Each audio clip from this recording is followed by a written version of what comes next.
ഈ ഫീലിംഗ് കണ്ടപ്പോൾ ഞങ്ങൾ 4 പേരൊന്നിച്ചാണ് പ്രാർത്ഥിച്ചത്. അപ്പം ഞങ്ങൾക്ക് പെട്ടെന്ന് ഓർമ്മ വന്നത് ഞങ്ങളുടെ CMC കാര്യസ്ഥമാണ്. സ്വന്തം വിശുദ്ധീകരണവും ആത്മാക്കളുടെ രക്ഷയും. അതുകൊണ്ട് തന്നെ ഞങ്ങൾ IS ഭീകരരുടെ മാനസാന്തരത്തിന് വേണ്ടിയാണ് പ്രാർത്ഥിച്ചത്. ഒപ്പം തന്നെ ഇപ്പോൾ വഴിതെറ്റി പോകുന്ന യുവാക്കളുണ്ട്. പിന്നെ നമ്മുടെ ഇപ്പോഴത്തെ ഈ സിറ്റുവേഷൻ അനുസരിച്ച് എല്ലാവരും സമ്പത്തിന് വേണ്ടി ഒത്തിരി അധ്വാനിക്കുന്നവരാണ്. അപ്പം അവർക്കൊക്കെ നല്ലൊരു ജ്ഞാനം കിട്ടുന്നതിന് വേണ്ടിയാണ് ഞങ്ങൾ പ്രാർത്ഥിച്ചത്. അപ്പോൾ അത് ഞങ്ങൾക്ക് നല്ലൊരു അനുഭവമായിരുന്നു. പിന്നെ ഇന്നത്തെ ക്ലാസ്സിനെ കുറിച്ച് പറയുകയാണെങ്കിൽ എനിക്ക് പെട്ടെന്ന് ഓർമ്മ വന്നത് എൻ്റെ നിത്യവ്രതത്തിന് അതിന് മുമ്പുള്ള 1 മാസത്തെ ധ്യാനമാണ്.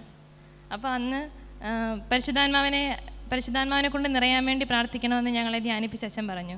അപ്പോൾ ഞാൻ ഓർത്ത് എന്നാൽ പരിശുദ്ധാത്മാവിനെക്കുറിച്ച് കുറച്ച് വചനങ്ങൾ പഠിച്ചേക്കാമെന്നോർത്ത്. അപ്പോഴാണ് അച്ഛൻ പറഞ്ഞത് ഈ പരിശുദ്ധാത്മാവെന്ന് പറഞ്ഞാൽ ജ്ഞാനം തന്നെയാണെന്ന്. അപ്പോൾ ഞാനിങ്ങനെ ഏശയ്യാപ്രവാചകൻ്റെ പുസ്തകം എടുത്ത് വായിച്ചപ്പോൾ അതിൽ നിന്നും എൻ്റെ കണ്ണിൽപ്പെട്ട 2 വചനമാണ്. ഏശയ്യാപ്രവാചകൻ്റെ പുസ്തകം 11-ാം അധ്യായം 2-ാം വാക്യം. കർത്താവിൻ്റെ ആത്മാവ് എൻ്റെ മേലുണ്ട്, ജ്ഞാനത്തിൻ്റെയും വിവേകത്തിൻ്റെ ആത്മാവ്, അറിവിൻ്റെ ശക്തിയുടെ ആത്മാവ്, ഉപദേശത്തിൻ്റെ ശക്തിയുടെ ആത്മാവ്. അതുപോലെ തന്നെ ഏശയ്യാപ്രവാചകൻ്റെ പുസ്തകം 11-ാം അധ്യായം 9-ാം വാക്യം. സമുദ്രം ജലം കൊണ്ടെന്ന പോലെ ഭൂമി മുഴുവൻ കർത്താവിനെ കൊണ്ടുള്ള ജ്ഞാനം കൊണ്ട് നിറയും. അപ്പോൾ അത് അന്ന് ഞാൻ പരിശുദ്ധാത്മാവിനെ കിട്ടാനുള്ള ആഗ്രഹം കൊണ്ട് കുറച്ച് നാൾ ഉരുവിട്ടു.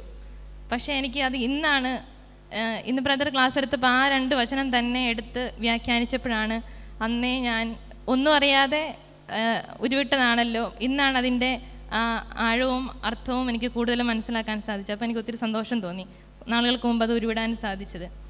പിന്നെ ജ്ഞാനത്തിൻ്റെ ആ വലിയ സമ്പന്നതയെക്കുറിച്ച് ബ്രദറിൻ്റെ ക്ലാസ്സുകളിൽ നിന്ന് ഒത്തിരി മനസ്സിലാക്കാൻ സാധിച്ചു.